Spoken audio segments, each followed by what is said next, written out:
सन्मान सोहळ्याच्या निमित्तानं महाबळेश्वर नगर परिषदेचे नगराध्यक्ष, उपनगराध्यक्ष आणि नगरसेवक यांच्या उपाध्यक्ष, सर्व जिल्हा परिषदेचे सभापती, पंचायत समितीचे सदस्य, जिल्हा परिषद सदस्य, वाय पाचगणी महाबळेश्वर नगर परिषदेचे नगराध्यक्ष, उपनगराध्यक्ष आणि नगरसेवक यांच्या सत्कार समारंभाच्या प्रसंगी व्यासपीठावर उपस्थित आदरणीय जयकुमार गोरे साहेब, ग्रामविकास मंत्री महाराष्ट्र राज्य, आदरणीय जिल्हा परिषद अध्यक्ष प्रियाताई शिंदे, ज्येष्ठ नेते आदरणीय आमदार, माजी आमदार मदनदादा भोसले,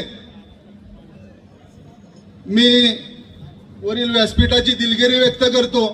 आपल्याकडे वेळ कमी आहे.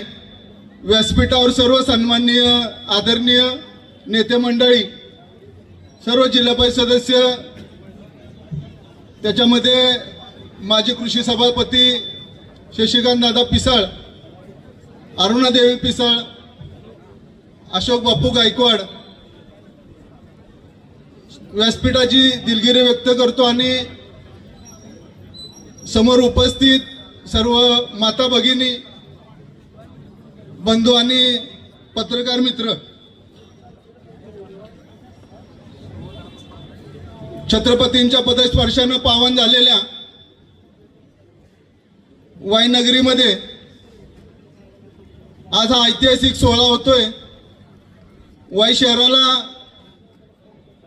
पांडवकालीन पाऊलखुणा आहेत.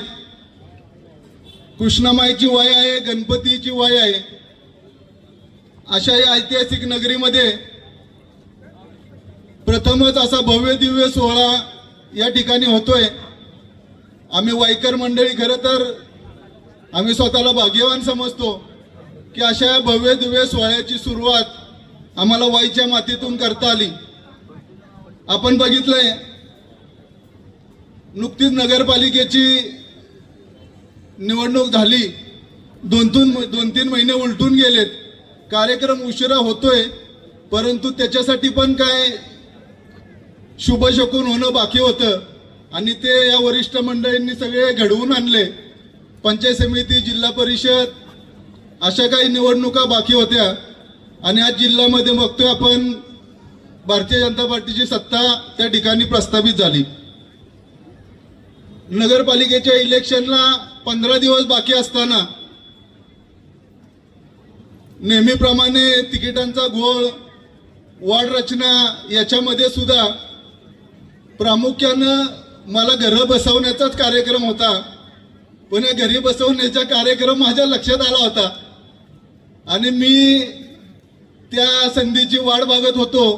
कारण राजकारणामध्ये तुमच्याकडं मुत्सद्देगिरी नसेल आणि तुमच्यासाठी जर कोण तुमचा राजकारणातून तुम्हाला जर अलिप्त करायचा प्रयत्न करत असेल तर आपण पण त्या गोष्टीवर जागरूक असणं गरजेचं आहे. आमचा समाजसेवेचा पिंड आहे. मागील 25-30 वर्ष या सक्रिय समाजकारणामध्ये असल्यामुळं ह्या सगळ्या गोष्टी ह्या मला ज्ञात होत्या आणि त्याच्यानंतर असं लक्षात आलं की बाबा वॉर्ड रचना करताना सुद्धा माझ्या प्रभागाची जी वॉर्ड रचना होती ती मला घरी बसवण्याची केली. त्याच्यानंतर 15 दिवस अगोदर शिल्लक असताना इलेक्शनला मी बरेच वेळा मागील 3-4 वर्षामध्ये ज्या ठिकाणी मी काम करत होतो त्याच्या वरिष्ठ नेते मंडळींना सुद्धा मी बरेच वेळा भेटून माझी व्यथा सांगण्याचा प्रयत्न केला. बंडखोर स्वभाव असल्यामुळं आणि लोकांच्या प्रश्नांची जाण असल्यामुळं कायम 25-30 वर्षामध्ये रस्त्यावर उतरून काम केलं. लोकांच्यासाठी रस्त्यावर उतरलो. नगरपालिकेच्या आणि वाईकर नागरिकांच्या ज्या समस्या आहेत त्याच्यासाठी कायम हिरिरीनं भाग घेतला. आपण बघितलंय 15 दिवसात प्रवेश झाला आणि त्याच्यानंतर मला पण सहृदय भारतीय जनता पार्टीने स्वीकारलं त्याच्यामध्ये आदरणीय भाऊंचं, आदरणीय दादांचं, शशीदादा असतील, यांचं योगदान खूप मोठं आहे. दीप्ती दिदी असतील, सर्व आमचे दीपकराव असतील, या सगळ्या मंडळींनी मला नगरपालिकेमध्ये निवडून आणण्यासाठी, नगराध्यक्ष करण्यासाठी जीवाचं रान केलं. प्रचंड भाऊ सहानुभूती निर्माण झाली. मलाही कधी कल्पना नव्हती की वाई शहरामध्ये आपण बघितलं पुलाच्या अलीकडचा नगराध्यक्ष द्यायचा का पलीकडचा द्यायचा. मग पलीकडं 22,000 मतं आहेत, अलीकडं 10,000 मतं आहेत. मग 22,000 मधला दिला पाहिजे म्हणून वाईला दिशा देणारा माणूस निवडला. 30 वर्ष ज्या पार्टीचं एकनिष्ठ काम केलं, त्या कार्यकर्त्याच्या नरडीव पाय देऊन त्याला घरी बसवण्यासाठीचा प्रयत्न आणि नवीन दिशा देणारा वाईला असा माणूस निवडला ज्यानं कधी सतरंजा उचलल्या नाही, पत्राळ्या उचलल्या नाही, पक्ष पार्टीत प्रवेश नाही. असा माणूस दिशा म्हणून पुढे आला. आता दिशा म्हणून पुढे येताना त्या 15 दिवसामध्ये एवढी कर्मकांड झाली. ती कर्मकांड मांत्रिक आले, तांत्रिक आले, त्याच्यानंतर ज्योतिष आले, वेगवेगळ्या देवांच्या ठिकाणी जाऊन प्रार्थना झाल्या. परंतु या जिल्ह्याचं जे नेतृत्व करतायत आदरणीय शिवेंद्र बाबा असतील, आदरणीय खासदार छत्रपती उदयनराजे भोसले असतील, आदरणीय जयाभाऊ असतील, या 2 मंत्र्यां हे स्वयंभू देवस्थान आहेत. 2 मंत्री म्हणजे लक्षात घ्या जिल्ह्याचे. या देवस्थानांच्या पुढे सगळी कर्मकांड फिकी पडली. कुठलंही कर्मकांड, तांत्रिक मांत्रिक विद्या काही चालली नाही भाऊ. सगळे तंत्रमित्र विद्या करणारे सगळे घरी बसले. विधानसभेला 10,000 मताचं मताधिक्य होतं महायुतीचे उमेदवार म्हणून ज्यांना, ते मताधिक्य 10,000 मताधिक्य कमी करून ऍडिशन 2200 मतं म्हणजे 12,500 मतं कन्वर्ट झाली. मी तर खरं तर स्वतःला खूप भाग्यवान समजतो की हा निर्णय घेण्यामध्ये माझी सुविद्य पत्नी असेल, आमच्या सोनगिरवाडी ग्रामस्थ असतील, सोनगिरवाडीच्या माता भगिनी असतील, या सर्वांनी मला हा निर्णय घेण्यासाठी प्रवृत्त केलं. आपल्याला थांबायचं,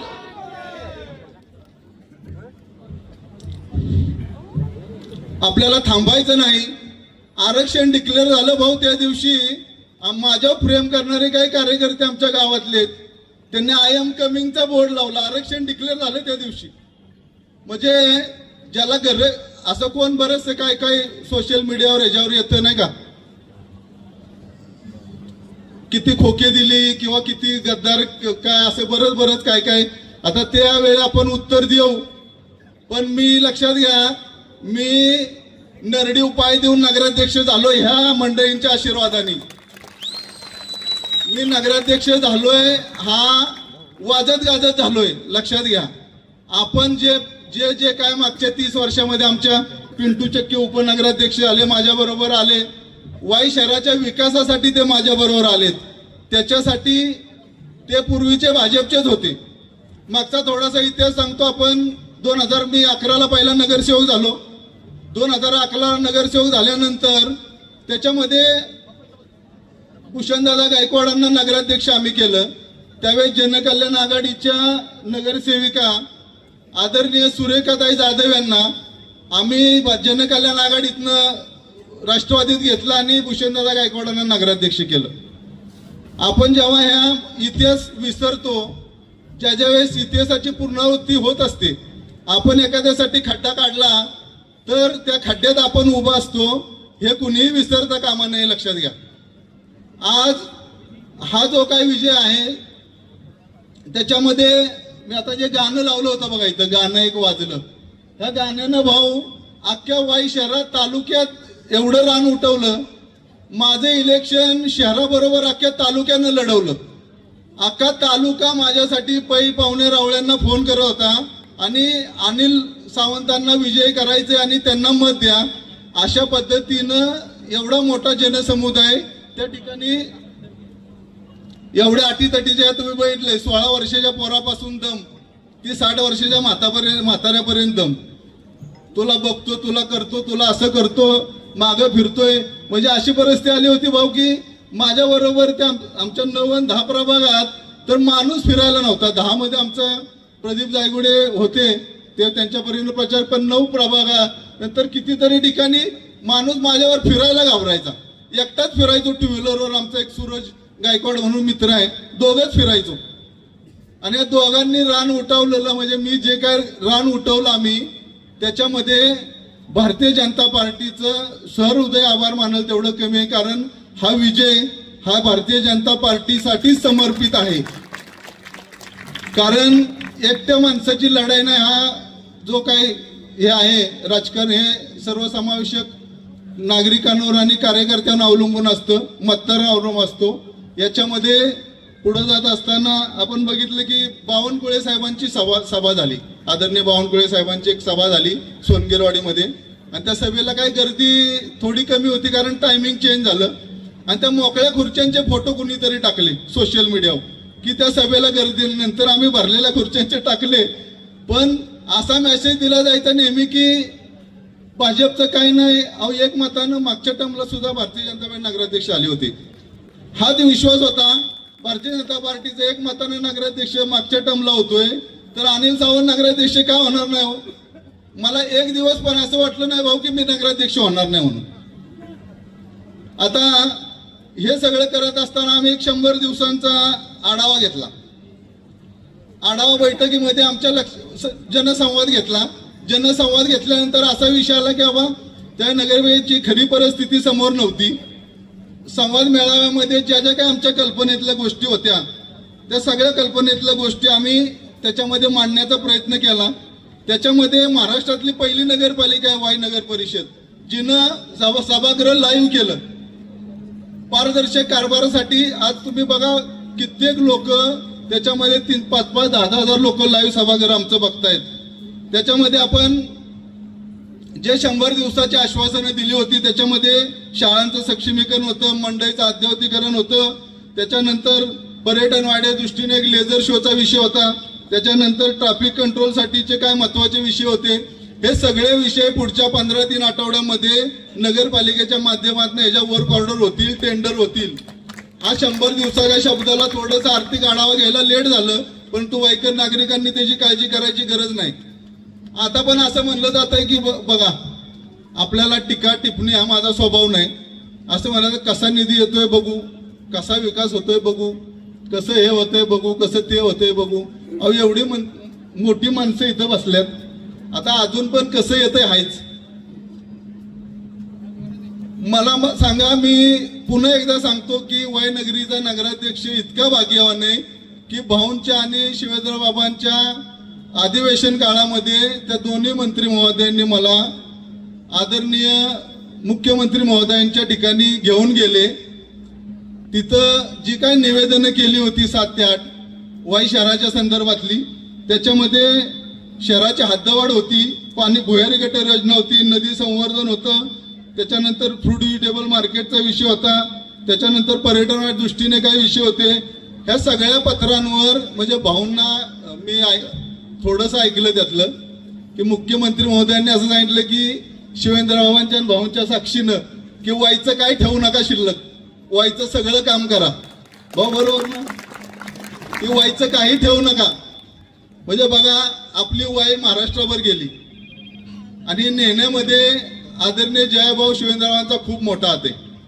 त्याला हे लावली आदरणीय दादा असतील समजा. याच्यानंतर वाईचं जो काही निर्णय झाला, वाई शुभ शकुनी आपली गणपतीची वाई, लक्षात घ्या. कधी इतिहासामध्ये 11 नगरसेवक आणि मी एवढं मोठं अभूतपूर्व यश हे वाईकर जनतेने दिलेलं. याचा अर्थ काय हो? याचा अर्थ कुठंतरी समोरची मंडळी कमी पडतायत, कुठंतरी नेते मंडळींच्या हातनं वाईचा विकास रखडलाय. मागील कित्येक वर्ष तो होत नाही. असाच मेसेज जातो ना. मी 2200 मताने एक सामान्य कार्यकर्ता, माझ्या घरात राजकारण नाही, पाचच्या पिढ्यात कोण नाही, पुढच्या पिढीत काय येईल का माहिती नाही. 2 पत्र्याच्या खोल्यांचा तिथनं जो राहण्याचा प्रवास तो आजपर्यंतचा प्रवास आहे, लक्षात घ्या. उद्या काय नसलं तरी काय फरक पडत नाही.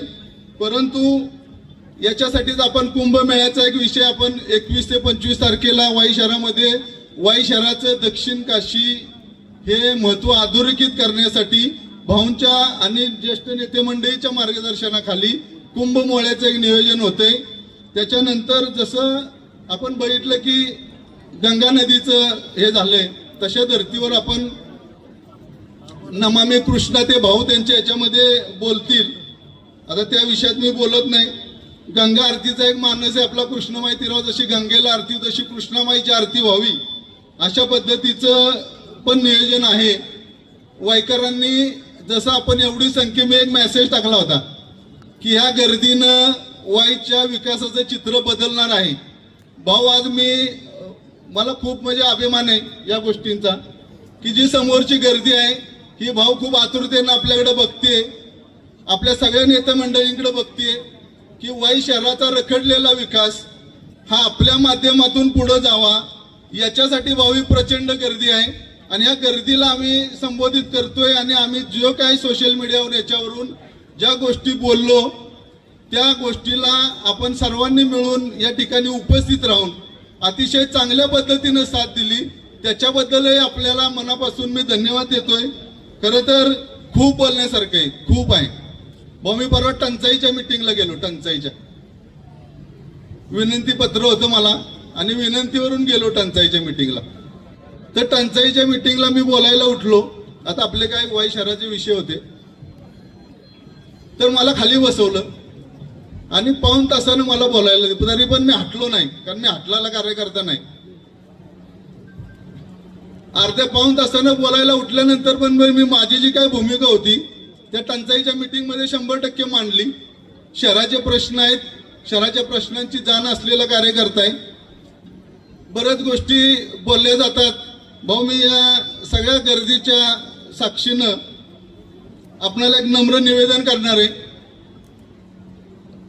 करायचंय ना उपस्थितांच्या साक्षीनं नम्र निवेदन करायचं असेल तर जरा हात वर करा. नम्र निवेदन असं आहे भाऊ की मुख्यमंत्री महोदयांना आमच्या वतीनं विनंती कळवा की 2029 ची जी विधानसभा आहे, विधानसभा निवडणूक माहिती म्हणून लढवली जाणार आहे. मला आज माहिती नाही काय होणार आहे, परंतु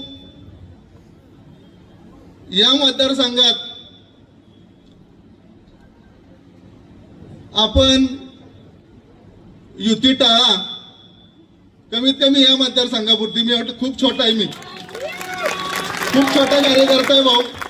खरं तरी बोलतोय लहान तोंडी मोठा घास होईल, परंतु कार्यकर्त्यांना ताकद आजमावण्यासाठी व परिवर्तनासाठी एक वेळ आम्हाला संधी द्या भाऊ. मी लय मोठं बोलणार नाही. मी कृती करणारा कार्यकर्ता आहे, काम करणारा कार्यकर्ता आहे. या निमित्तानं याला संमती आहे का आपल्या सर्वांची? पुन्हा एकदा हात वर करा.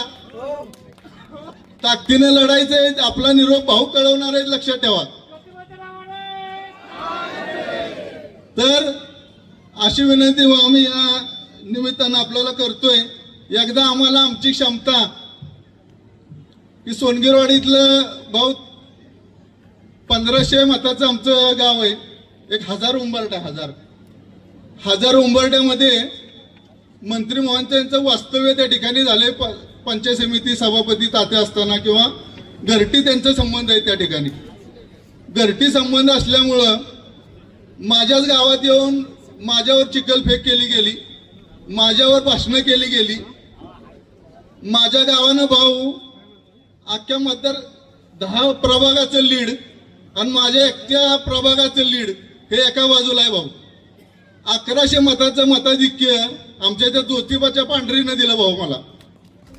हे मी आयुष्यात माझ्या गावाचे ऋण विसरणार नाही, कारण एवढा मोठा प्रेम आणि विश्वास या वाईकरांनी मला दिला. या वाईकरांच्या ऋणात मी कायम राहीन. आणि भविष्य काळामध्ये ज्या पण काही अडचणी आपल्याला येतील, काही अर्ध्या रात्री फोन करा. मी घाबरणारा, तुम्हाला विश्वास ठेवा, मी घाबरणारा कार्यकर्ता नाही. माझ्या शरीराकडे बघून असं जाणवून देऊ नका. ठीक आहे, मी पैलवान नाही भाऊंसारखा किंवा नाही का, पण लक्षात घ्या माझ्या शरीरयष्टीकडे बघून कुणी माझा अंदाज लावू नका. मी कधी पण कुणी प्रयत्न करा, अर्ध्या रात्री फोन करा, काही पण संकट असू द्या, समोर ज्यांचं पण असू द्या, तुमच्या संकटाच्या पुढे उभं राहायची जबाबदारी माझी राहील. असा पण मी या ठिकाणी आपल्याला शब्द देतो, जास्त वेळ घेत नाही. आपण या ठिकाणी भरघोस अशा संख्येनं उपस्थित राहिलाय, त्याच्यामध्ये आमच्या वाईकर नगरसेवकांचा आमचा सर्वांचा सन्मान राखला, त्याबद्दलही आपणाला मनापासून धन्यवाद देतो आणि थांबतो. जय हिंद, जय महाराष्ट्र. धन्यवाद. त्या संख्येनं आज आमचे पदाधिकारी, निवडून आलेले पदाधिकारी एवढ्या मोठ्या संख्येने या ठिकाणी उपस्थित आहेत. आपल्या सगळ्यांचं मनापासून या ठिकाणी स्वागत, अतुलचं पण स्वागत. आणि आपल्या सगळ्यांचं स्वागत करत असताना आज या सत्कार सोहळ्याच्या निमित्तानं सगळ्यांनी भाषणं केली आणि सगळ्यांनी भाषणं करत असताना प्रत्येकाने आपापली भूमिका मांडली. मी आज या ठिकाणी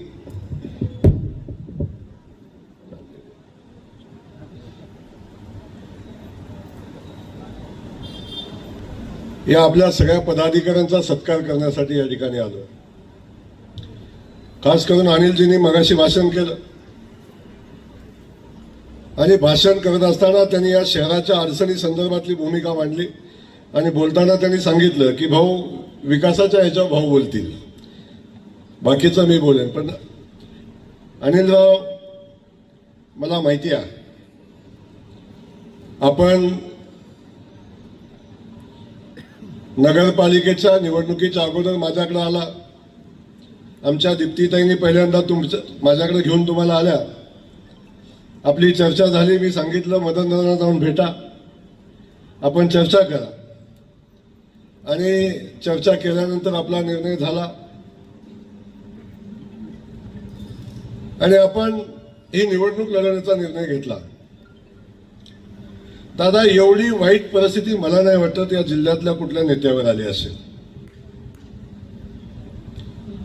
स्वतःच सगळं सांगायचं की आम्ही हे आहे, आम्ही ते आहे, आम्ही असे कार्यकर्ते करतो. आमचा विचार यशवंतराव चव्हाण साहेबांचा आहे.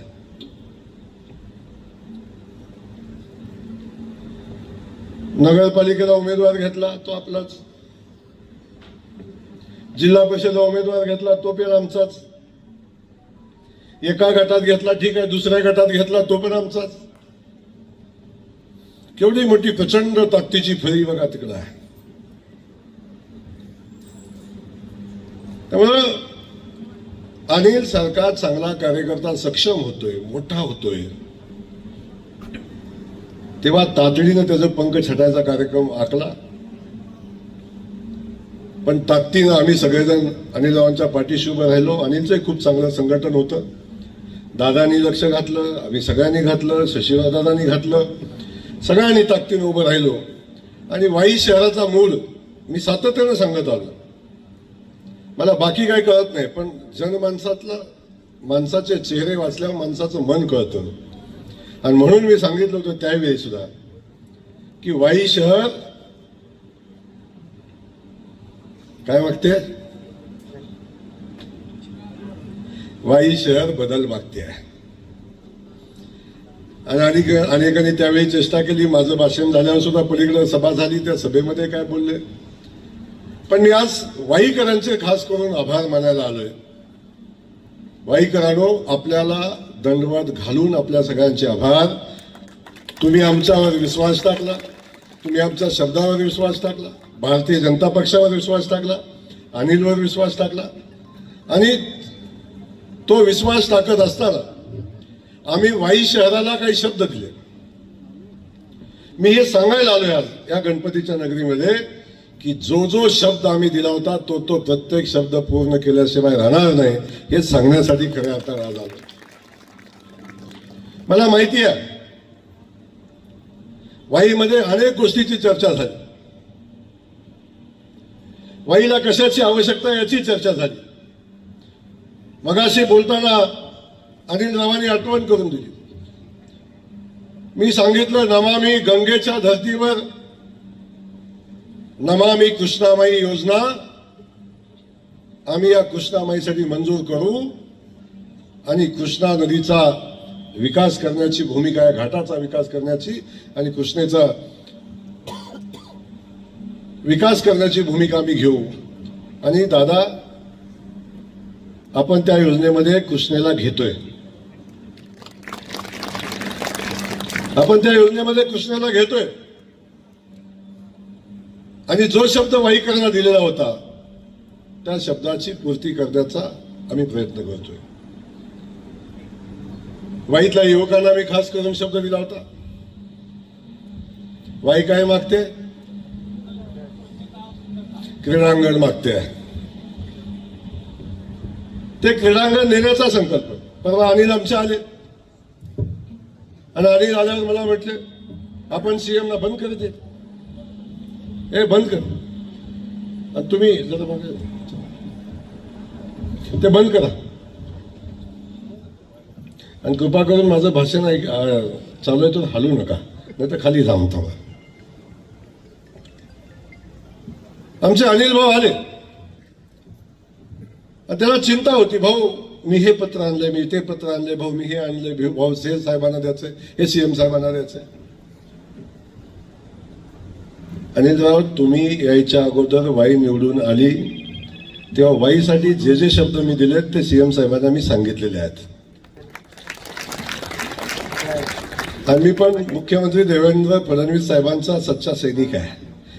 जसा वाईकरांना माझ्यावर विश्वास होता, आपल्यावर विश्वास होता, तसा माझ्या नेत्यावर विश्वास आहे.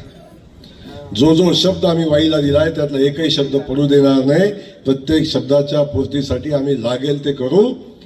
मग भाजी मंडईचा विषय असेल, क्रीडांगणाचा विषय असेल, कृष्णामाईचा विषय असेल, जे जे सगळे विषय असतील त्या प्रत्येक विषयाला न्याय देण्याची भूमिका आम्ही घेऊ. आणि हे सांगण्यासाठी खऱ्या अर्थाने मी आलो. अनेकांना प्रश्न पडतो,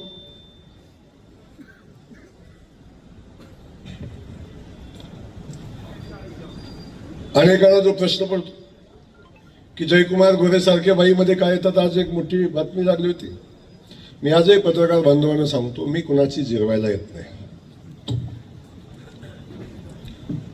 मी कुणाची जिरवायला येत नाही. मी आमच्या भारतीय जनता पक्षाच्या कार्यकर्त्यांना बळ ताकद द्यायला आणि या भागातल्या जनतेला जे पाहिजे ते द्यायला येतो आणि ती ताकद मी देणार. अनिल, तब्येत कसली असली ते फरक पडणार नाही. विराजला सांगितलं ना, बऱ्याच जणांनी सांगितलं विराजला, असं करतो तसा करतो, कोणतं आहे मार्केट कमिटीत काहीतरी करतो. म्हणलं असा बघतो तसा बघतो. विराजच्या केसाला धक्का लावून दाखव.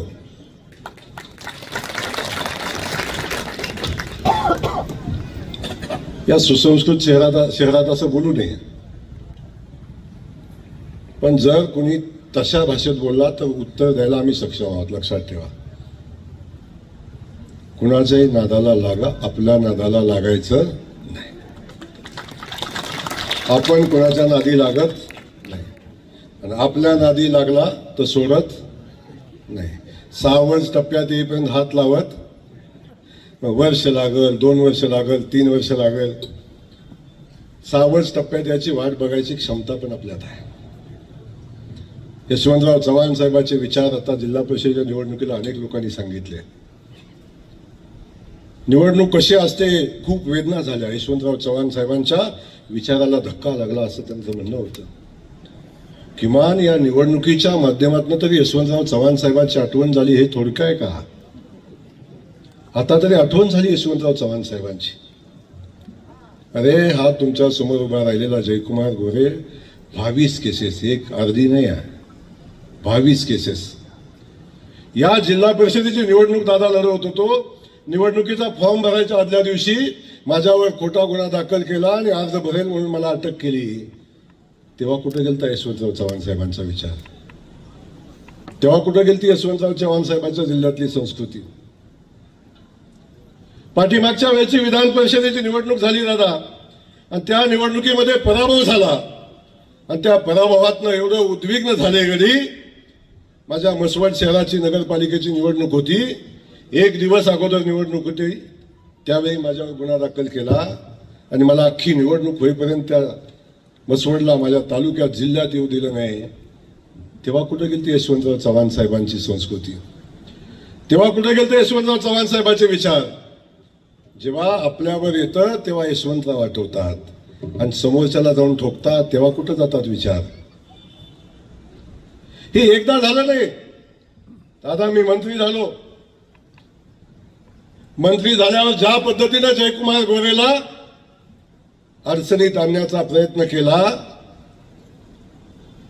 हा विचार यशवंतराव चव्हाण साहेबांचा आहे.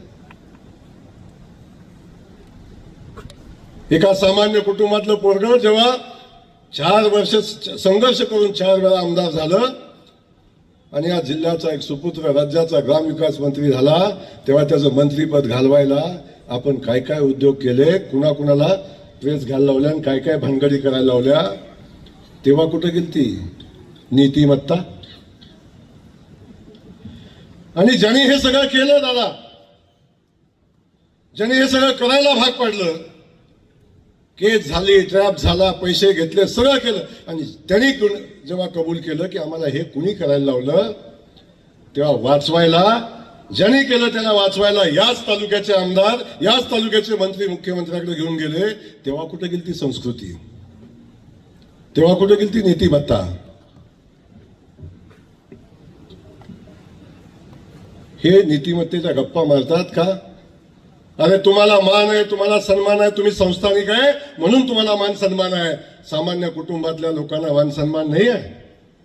गोरगरिबाची पोरं, शेतकऱ्याची पोरं आहेत, त्यांना मान सन्मान नाही आहे. हा सन्मानाच्या गप्पा आणि गोष्टी शिकवता कुणाला? ज्या गावच्या बोरीत त्याच गावच्या बाबळे आहेत. जे पेरलंय ते कधीतरी उगवणार आहे, आणि आता उगवले. मी सांगितलं, सातत्यानं मी सांगतो, यमानं आता GR काढलाय. यमानं आता GR काढलाय. पूर्वी काय व्हायचं? पोटाला याचा आजा पोटाला आलाय, पंजा पोटाला आलाय, खापरतुंडा पोटाला आलाय, आणि मग आपण काय करायचो? नाव ठेवायचं ना तेव्हा, ते पोटाला आलाय म्हणून. म्हणजे आज्यानं केलेलं काय फेडायचं राहिलं असेल तर ते नातवानं फेडायचं, पोटाला यायचं, मग फेडायचं. आता यमान सांगितलं तसलं काय चालणार नाही. तू स्मशान भूमीत जायच्या आत सगळा हिशोब झाल्याशिवाय तुझं तिकीट नाही. त्यामुळं इथंच केलंय, इथंच फेडायचंय, काय नाही. त्यामुळे या परिस्थितीमध्ये आपण जेव्हा सगळ्या गोष्टी सांगता, आपण दुसऱ्याला नीतिमत्ता शिकवता, आपण सगळ्यांना जेव्हा सांगता, आता कशाला करता? अरे हा जयकुमार गोरे 22 केसेस घेतला दादा, कधी खाली बघितला नाही, कधी वाकला नाही, झुकला नाही, समोर उभा राहून लढला, संघर्ष केला, आणि संघर्ष करून आज इथं उभा आहे. एकदा झालं तर पाक. तेव्हा या सगळ्या गोष्टी नीतिमत्ता कृपा करून शिकवू नका. मोर्चे काढून काय होणार? आणि कुणी काढायचे मोर्चे? कुणी काढायचे? 2 वर्षापूर्वीचा इतिहास आठवा. कुठल्या पक्षात निवडून आले, कुठल्या पक्षात गेले, कुठल्या चिन्ह होते, मी सांगू? त्यांनी शिकवायचं नीतिमत्ता. या सगळ्या गोष्टी सांगण्यासाठी इथं आलोय. त्यामुळं आमचं म्हणणं एवढंच आहे, आमचा बहुमत आहे. आता हे म्हणतात आमचं बहुमत नव्हतं. मला सांगा, आम्हाला किती मतदान झालं? पत्रकार बंधू किती झालं? जिल्हा परिषदेमध्ये आमच्या ताईंना 33 मतं पडली, बरोबर ना? ते 33 मतं पडली, म्हणजे ते आमची 2 उचलून नेली. ठीक आहे, 2 उचलून नेलेली मतं पकडा. ती सण किती झाली? 2 किती? आणि आमची तरी पण जिंकत होतो आम्हीच ना.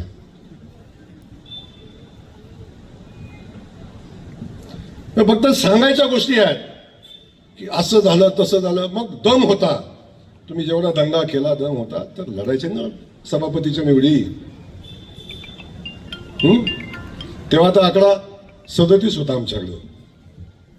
गेले असते मताला काय आलं असतं, पण नको, आम्ही खोटं बोलतोय कळू नये म्हणून हा विषय केला. पण आज तो विषय नाही. आता निवडणूक झालेली आहे, जे घडलं झालं. या सगळ्या गोष्टी आता गंगेला मिळाल्या. आता खऱ्या अर्थानं जबाबदारी आमच्या ताईंची आहे, ताईंची. आमचे हे सभापती आहेत, 2 सभापती आज इथं आहेत. यांची जबाबदारी आहे. आता या जिल्हा परिषदेचा नावलौकिक विकास कामाच्या माध्यमातून या महाराष्ट्राच्या नकाशावर गेला पाहिजे, जगाच्या नकाशावर गेला पाहिजे. अशा पद्धतीचं काम आता आपल्या सगळ्यांच्याकडून होणं अपेक्षित आहे आणि ते काम आपण करण्याचा संकल्प या ठिकाणी केला पाहिजे. अशा अनेक गोष्टी आहेत की ज्या बोलण्यासारख्या आहेत. पण आज या ठिकाणी मी एवढंच सांगणार आहे, विराजवर खूप चर्चा झाली, ऋतुजाताईचा विषय होता आणि मी खरं सांगतो, विराज माझा होता का? तो होताच. त्याच्या विरोधात काम केलं का? तर केलं, ठसून केलं काम. पण हे सगळं असताना सुद्धा मी कधीही विराजला तू आम्हाला मदत कर म्हणून फोन केला नाही. एकदा तो मला भेटायला आला, त्याची खूप मोठी चर्चा झाली. पण ताईनं माझा त्यावेळी फोनवर चर्चा झाली. ताईने सांगितलं, भाऊ मी सुरेश जाधवांची मुलगी आहे, मी माझ्या बापाच्या नावाला काळीमा लागेल, मी माझ्या सासऱ्याच्या नावाला काळीमा लागेल असं कुठलंही काम मी करणार नाही. ती फोनवर बिचारी मला बोलली. झाली निवडणूक झाली, त्यांच्यासोबत राहिली. त्यानंतर मी पुण्यात होतो, मला फोन करून भेटायला आल्या. त्या बिचारीच्या डोळ्यात पाणी होतं. भाऊ माझी बॅग ह्यांनी काढली, माझी बॅग चेक केली. मी रूममध्ये एकटीच होती. हे सगळे 6-7 जण आले आणि माझी कपडे चेक केली. ही कुठली यशवंतराव चव्हाणांची संस्कृती आहे? अशा पद्धतीचे कृत्य करायची. आता आणखीन बोलण्यासारखं मी बोलणार नाही, पण मी एवढंच सांगेन की त्यांनी जी भूमिका घेतली, जे वाईट वाटतं, ती परिस्थिती निर्माण कोणी केली? कुणी निर्माण केली? या सगळ्या गोष्टीचा विचार झाला पाहिजे. सत्तेच्या मस्तीत एवढे धुंद की कुणाकडे बघायला तयार नाही, कुणाशी बोलायला तयार नाही. आणि माझं सोडा दादा, मला तर एकेरीच, माझा कार्यक्रम तर सातत्याने एकेरीच. तुमचा ठीकच आहे हो, पण माझा आहे सातत्याने एकेरी.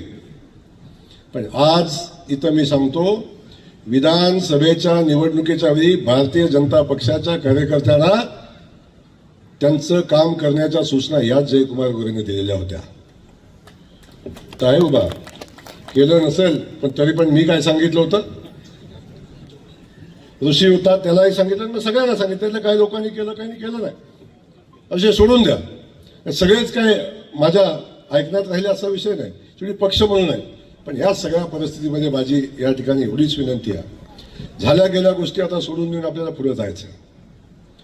आम्हाला कुणाची जिरवायची नाही. आमची भूमिका घेऊन आम्ही काम करणार. भारतीय जनता पक्षाच्या कार्यकर्त्याच्या पाठीशी आम्ही ठाम उभं राहणार. त्यांना लागेल ती मदत करणार. ती मदत करताना कोणाला वाईट वाटलं तर फिकीर नाही. आम्हाला काय त्याचं वाईट वाटायचं कारण नाही. कोण काय म्हणतं, हे कसं करणार, विकास निधी कुठून आणणार, इकडं पाणी कुठून आणणार, याची चर्चा होती सगळीकडे. पण काळजी करू नका, देणारी भारतीय जनता पक्ष, त्याच्यामध्ये क्षमता आहे आपल्या लोकांचं रक्षण करण्याची, आपल्या लोकांनी दिलेला शब्द पाळण्याची क्षमता आमच्या भारतीय जनता पक्षामध्ये आहे. तर आम्ही सगळे मिळून ताकदीनं आता या तालुक्यातल्या, या मतदारसंघातल्या सगळ्या भारतीय जनता पक्षाच्या कार्यकर्त्याच्या पाठीशी आम्ही उभे आहोत, एवढंच सांगण्यासाठी या ठिकाणी आलोय. आज जिल्हा परिषदेच्या अध्यक्षांचा सत्कार झाला, सभापतीचा सत्कार झाला, ऋषी धायगुडे. मला आनंद याचा आहे की मी माझ्या मित्राच्या मुलाला सन्मान करू शकलो. तेव्हापासूनचा विषय होता. माझी विधानसभेची निवडणूक होती, अपक्ष उभा राहिलो, सगळे सोडून गेले. 1-2-3 नावं होती ती माझ्यासोबत राहिली, त्यात अविनाश धायगुडे. तेव्हापासून धायगुडे, अविनाशनं मला काय दिलं हा विषय वेगळा, पण एक मित्र म्हणून आम्ही सगळे सोबत होतो. आणि जेव्हा अविनाशला देण्याची माझी क्षमता झाली तेव्हा अविनाश सोबत नव्हता. तेव्हापासून त्या कुटुंबाला आधार देण्याचं काम आम्ही केलं ताकदीनं, सातत्यानं जो विचार जीवन ठेवण्याचं काम केलं. आज जिल्हा परिषद सदस्य म्हणून निवडून आला, खूप कमी वय आहे. पहिल्या प्रयत्नात जिल्हा परिषद सदस्य झाला, पहिल्याच प्रयत्नात सभापती झाला. समाज कल्याणसारखं सगळ्यात मोठं सभापती पद आज त्याच्याकडे आहे. मी सगळ्यांनाच सांगणार आहे, म्हणजे अगदी ताई, ऋतुजा ताई असतील, सगळ्यांना, किंवा अनिल भाऊ तुम्हालाही, ही संधी एकदा मिळत असते. जेव्हा त्या संधीचं सोनं करता तेव्हा ती संधी पुन्हा मिळते. बदल म्हणून लोक निवडून देतात, पण केलेला बदल योग्य होता, लोकांना पटेल तेव्हा पुन्हा निवडून देतात. त्यामुळे आता बदल म्हणून निवडून दिलंय, पुढच्या वेळची निवडणूक तुमच्या मेरिटवर होणार आहे. मग ऋषीच्या असेल, तुमची असेल, ऋतुजाताईच्या असेल, अन्य कुणाच्या असेल. आमच्या सुरभीताई मागे बसल्या. सुरभीताईला मधीच वाटलं भाऊ सगळ्यासाठी करता, माझ्यासाठी काय केलं नाही. वेळ आल्यावर तरी ते सुद्धा काळजी नका करू. प्रत्येक सर्जरीचं टायमिंग ठरलेलं आहे कधी करायचं. त्यामुळं या सगळ्या गोष्टी करत असताना आपण सगळ्यांनी आता लोकांच्यात राहा, लोकांच्या सोबत काम करा, सत्तेचा उन्माद येऊ देऊ नका. लोकांच्या सोबत राहून लोकांची सेवा करा आणि खऱ्या अर्थानं आपल्याला मिळालेल्या संधीचं सोनं करण्याची वेळ आता आपल्याकडे आली आहे आणि ते आपण करण्याची भूमिका आपण घ्या. हे सांगण्यासाठी वास्तविक आता मी आलो. झालं निवडणूक आल्या, अनेकांना वाटते मागं काय झालं, मी असं म्हणलो, मी तसं म्हणलो. मगाशी बोलता बोलता कोणी जर सांगितलं की मतदारसंघाचं काय होणार, अनिल भाऊ तेव्हा ठरवायचं असतं ना. आज काय त्या विषयावर बोलायचं कारण नाही. आज आम्ही एका मंत्रिमंडळात आहे, अडचण अजिबात नाही. आम्ही मंत्रिमंडळात सोबत आहे. त्यामुळे एकमेकाचा सन्मान करणे ही आमची जबाबदारी आहे. जेव्हा सन्मान मागता तेव्हा सन्मान करायला शिका. जेव्हा आपण दुसऱ्याला सन्मान मागता तेव्हा दुसऱ्याचा सन्मान करायला पण शिका. एवढंच या निमित्तानं आपल्याला सांगतो. बाकी सगळ्या गोष्टी होत राहतील. खूप आता वेळ झालाय. अधिकचं न बोलता आमच्या दिलीप अण्णाला खूप काळजी आहे, अण्णाला, की आमचं कसं होणार. भाऊ थोडंसं इकडं तिकडं झालंय. अरे काहीच पदरात नव्हतं तर सगळं पाळताना कुठंतरी इकडं तिकडं ऍडजस्ट करायला लागतं. झालं ऍडजस्ट पण होईल. शेवटी न्याय देण्याची भूमिका आपण सातत्यानं घेऊ. काळजी करू नका. शशिका दादा इथं आहे, तुम्ही दीप्तीताई मागं बसले आणि त्यांचंही कौतुक केलं पाहिजे. खऱ्या अर्थानं एकमेकाच्या विरोधात निवडणूक लढले, पण एकदाही मला विचारलं नाही भाऊ त्यांना घेता का घेताय. उलट एक दिवशी मला म्हणला कमी पडत असं तर विराजला का फोन करत नाही. एक भूमिका घेऊन म्हणजे मन मोठं होतं सगळ्यांचं. शेवटी अशा परिस्थितीमध्ये आपण भूमिका घेऊन काम करता, खऱ्या अर्थानं त्याचं कौतुक आपल्या सगळ्यांच्या निमित्तानं मी करेन. आपल्या सगळ्यांना मनापासून धन्यवाद देईन. पुन्हा एकदा पिंटू चक्के वाई नगरीचे आमचे उपनगराध्यक्ष आहेत. मगाशी म्हणले ते कुठल्या पक्षाचे आहेत, ते राष्ट्रवादी काँग्रेस पक्षाचे भाजप प्रेमी उपनगराध्यक्ष आहेत.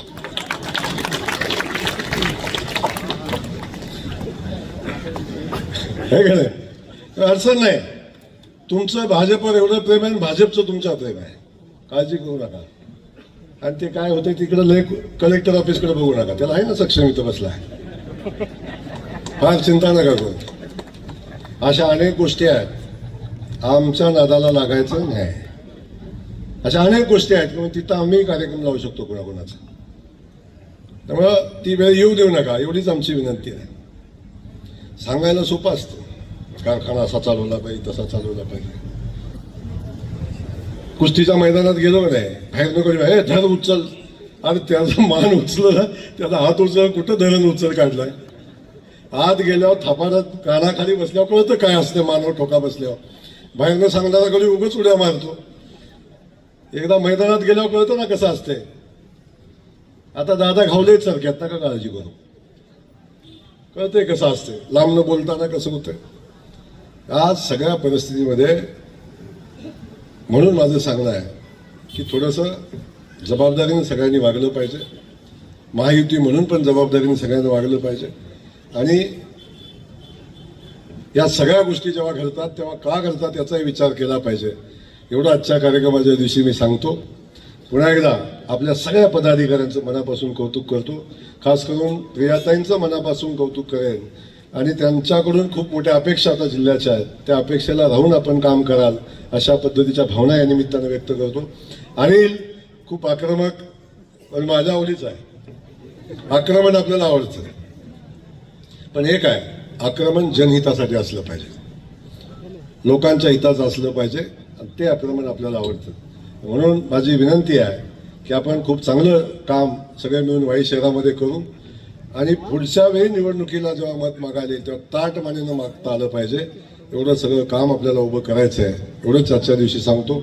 पुन्हा एकदा सगळ्या पदाधिकाऱ्यांचं मनापासून कौतुक करतो. थांबतो. जय हिंद, जय महाराष्ट्र.